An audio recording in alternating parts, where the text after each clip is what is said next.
Buku Surga karya hamba Tuhan Luisa Picareta. Volume 1, bagian 6. Aku ingat bahwa berkali-kali setelah komuni, dia berkata kepadaku, "Kamu tidak akan dapat benar-benar menyerupaiku selain melalui penderitaan. Sampai sekarang aku telah bersama denganmu. Sekarang aku ingin meninggalkanmu sendirian sebentar, tanpa membiarkan diriku dirasakan. Lihatlah, sampai sekarang aku telah menuntunmu dengan tanganku, mengajarimu dan mengoreksimu dalam segala hal, dan kamu tidak melakukan apapun selain mengikutiku. Sekarang aku ingin kamu melakukannya sendiri.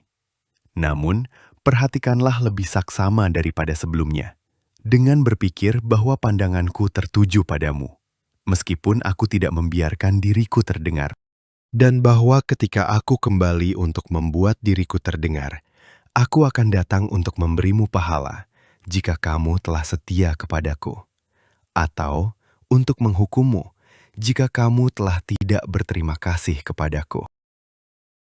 aku sangat takut dan gentar menghadapi intimidasi seperti itu, sehingga aku berkata kepadanya, Tuhan, segalanya bagiku dan hidupku. Bagaimana aku bisa bertahan tanpamu? Siapa yang akan memberiku kekuatan? Bagaimana mungkin setelah Engkau membuatku meninggalkan segalanya, sedemikian rupa sehingga aku merasa seolah-olah tidak ada seorang pun yang ada untukku. Engkau ingin meninggalkanku sendirian dan terlantar.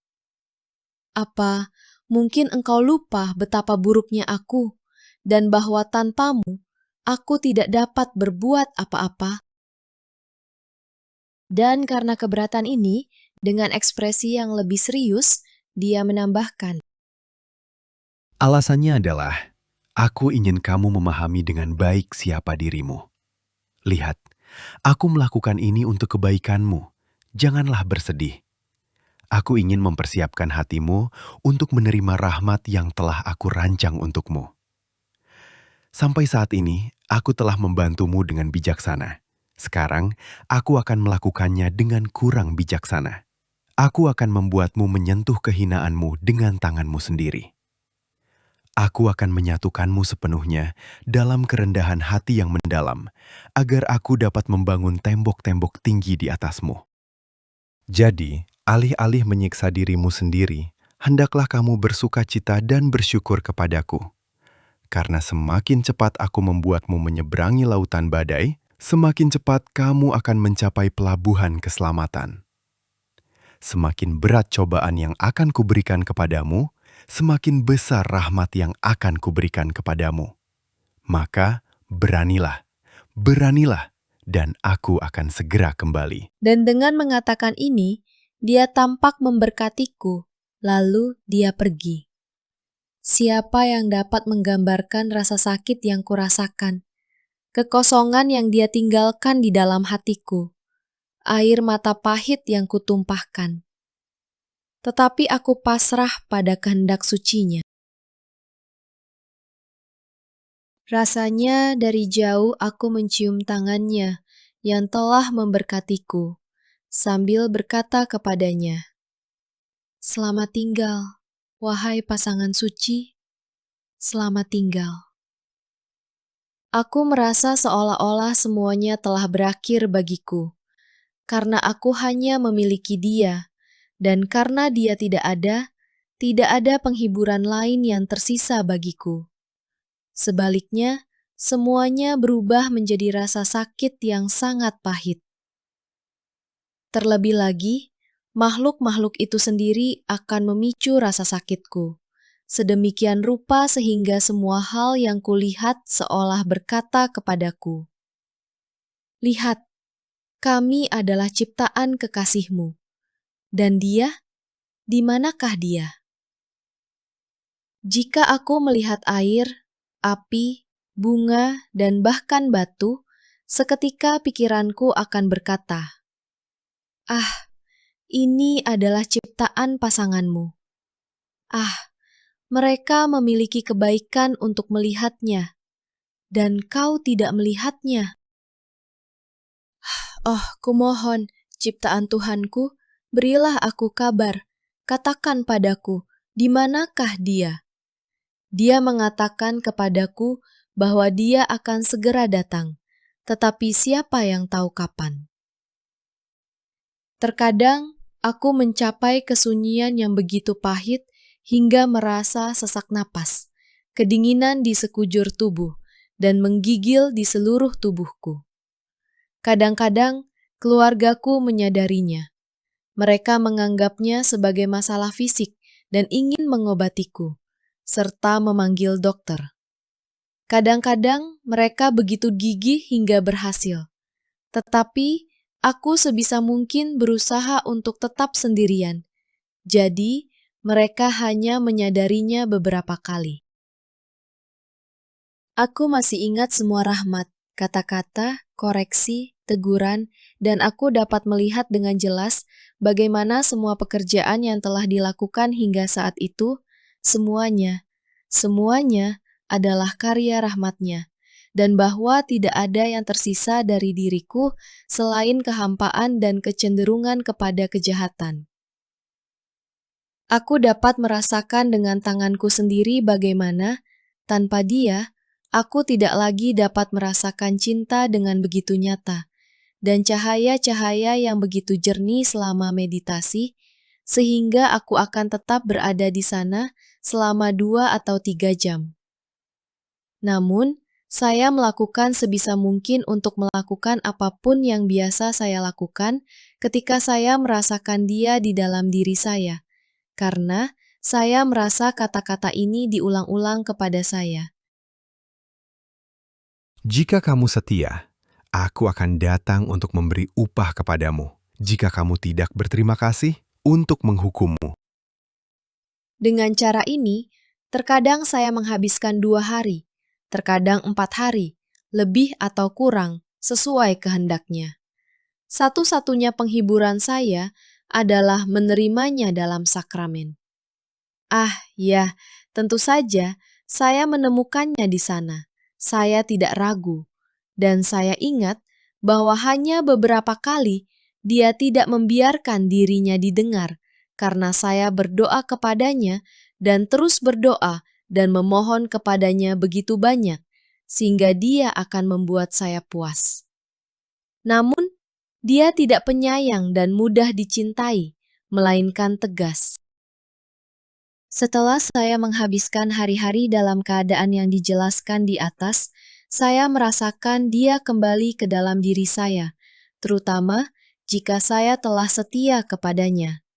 Dia berbicara kepada saya dengan lebih jelas, dan karena selama hari-hari sebelumnya saya tidak dapat memahami satu kata pun atau merasakan apapun di dalam diri saya menyadari bahwa itu bukanlah fantasi saya, seperti yang sering saya katakan pada diri sendiri sebelumnya. Sedemikian rupa, sehingga tentang apa yang telah dikatakan sampai di sini, saya tidak akan mengatakan apapun, baik kepada pastor pengakuan dosa maupun kepada jiwa lain yang masih hidup. Tetapi, saya melakukan sebisa mungkin untuk menanggapinya. Jika tidak, Dia akan melancarkan perang yang begitu hebat terhadap saya, sehingga saya tidak akan memiliki kedamaian. Tuhan, Engkau telah begitu baik kepada saya, dan saya masih begitu buruk. Melanjutkan apa yang telah kumulai, aku akan merasakan Dia di dalam diriku. Aku akan memeluknya. Aku akan mendekapnya erat-erat dan berkata kepadanya, "Kekasih yang baik, lihatlah betapa beratnya perpisahan kita." Dan Dia akan berkata kepadaku, Apa yang telah kau alami belum seberapa. Persiapkan dirimu untuk cobaan yang lebih berat. Inilah sebabnya aku datang, untuk mempersiapkan hatimu dan menguatkannya.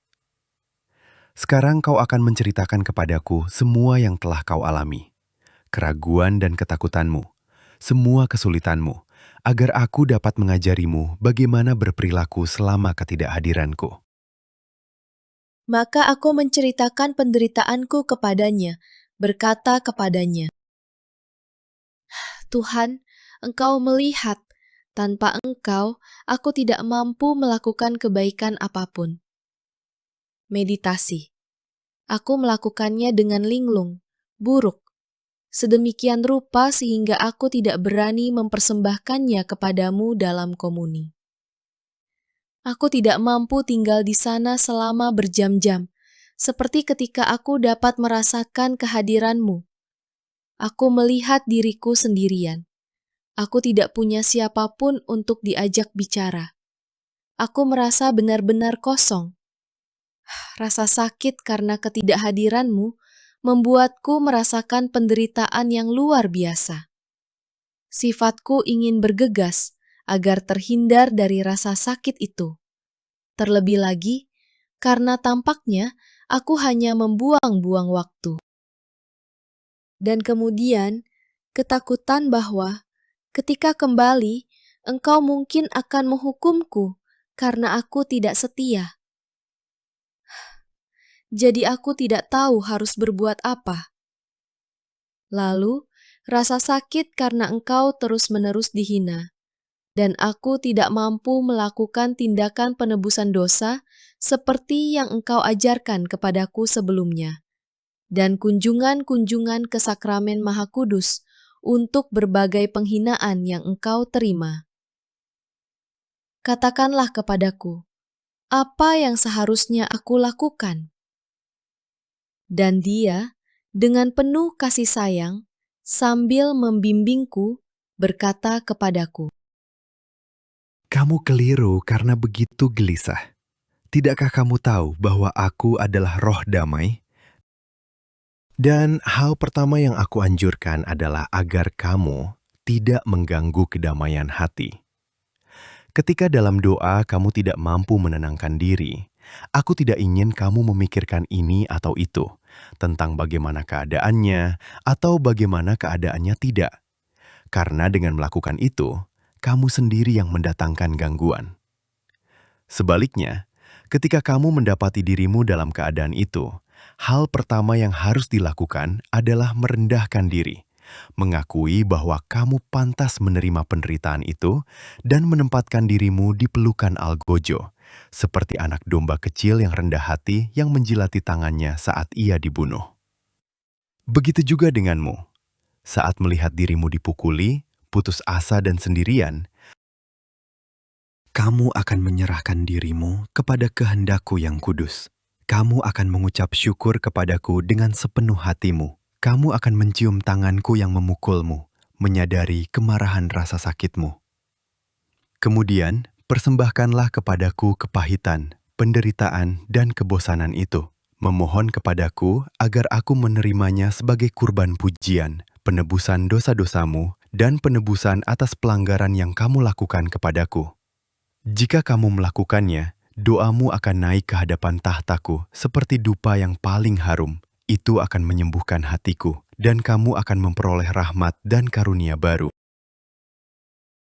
Melihatmu rendah hati dan pasrah, tenggelam dalam kehinaanmu, iblis tidak akan memiliki kekuatan untuk mendekat. Dan inilah caranya, di mana kamu mengira kamu sedang kalah, kamu akan memperoleh keuntungan besar.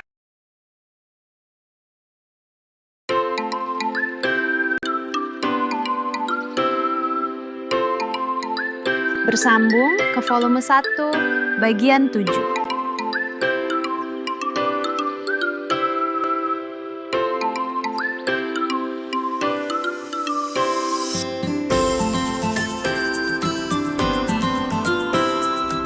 Terima kasih. Kami menghargai waktu dan perhatian Anda. Sampai bertemu di video selanjutnya.